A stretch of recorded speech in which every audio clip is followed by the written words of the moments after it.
Hello दोस्तों, कैसे हो सब एनएस स्टूडेंट्स। फिर एक बार एक इन्फॉर्मेटिव वीडियो आपके लिए, और खासकर उन बच्चों के लिए जो बच्चे एनएस से स्टडीज़ करने के प्लान कर रहे हैं आगे आने वाले दिनों में 10th या 12th के लिए एडमिशन लेने जा रहे हैं, या ऑलरेडी जो लर्नर्स हैं और जो कोई सब्जेक्ट लेके परेशान है उनको सब्जेक्ट डिलीट या सब्जेक्ट ऐड ऑन करने के फैसिलिटी दिया जाता है। ई सर्विस के जरिए आप वो भी कर सकते हो।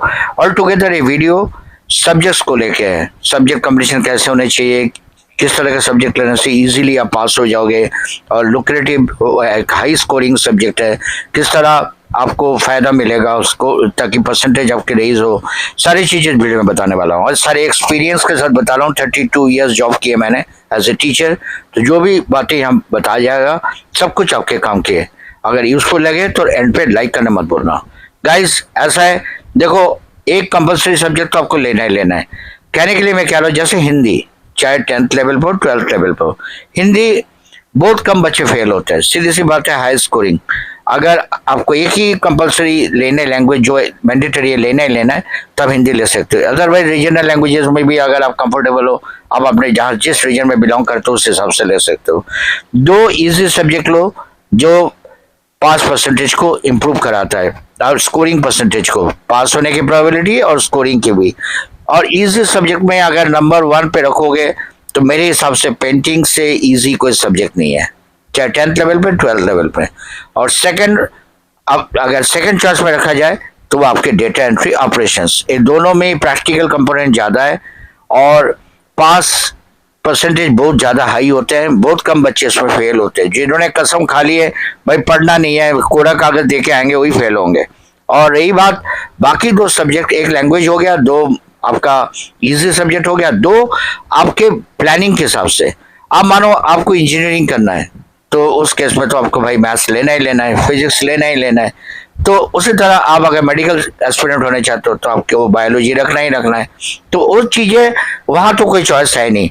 अदरवाइज जिनको नॉर्मली एक ग्रेजुएशन तक पहुंचना है और 12th के डिग्री पाना, 10th के सर्टिफिकेट पाना, जिनके सिर्फ एकमात्र मकसद है, वो हमेशा इस तरह के सब्जेक्ट को लोगे तो फायदेमंद रहोगे। 10th के केस में भी एक दो लुक्रेटिव सब्जेक्ट और बता देता हूँ। होम साइंस बहुत स्कोरिंग है, आप ले सकते हो। उसी तरह 12th में भी बिजनेस स्टडीज, होम साइंस, बाकी दोनों सब्जेक्ट तो मैं पहले ही बोल दिए, पेंटिंग और डेटा एंट्री। और एक चीज ध्यान रखना, टीएमए जिनमें 20 मार्क्स के 20% टीएमए, जिनमें 100 में से 20 मार्क्स टीएमए, ऐसे सब्जेक्ट चूज करते हो उसमें भी आप फायदेमंद रहोगे। एक सिर्फ एनआईएस है जहाँ टीएमए के बेनिफिट मिलता है घर बैठ के। ये आपके लिए एक फिक्स डिपॉजिट है, फ्री मार्क्स जिसे कहते हैं, बोनस मार्क्स। आपको करना क्या है, आपको घर बैठ के जो क्वेश्चंस आपके लिए अलॉट किया गया उसके जवाब देने हैं। एक अच्छी टीचर की हेल्प ले लो, बुक कंसल्ट करो, अच्छी तरह से सोचे समझे हाई क्वालिटी के साथ उस टीएमए को सॉल्व करो, आंसर्स को, असाइनमेंट को अपलोड करो, फुल मार्क्स वहाँ से ले लो, इससे भी आपके परसेंटेज बढ़ेंगे। तो पास होने के बहुत ज़्यादा इजी वे है एनआईएस में।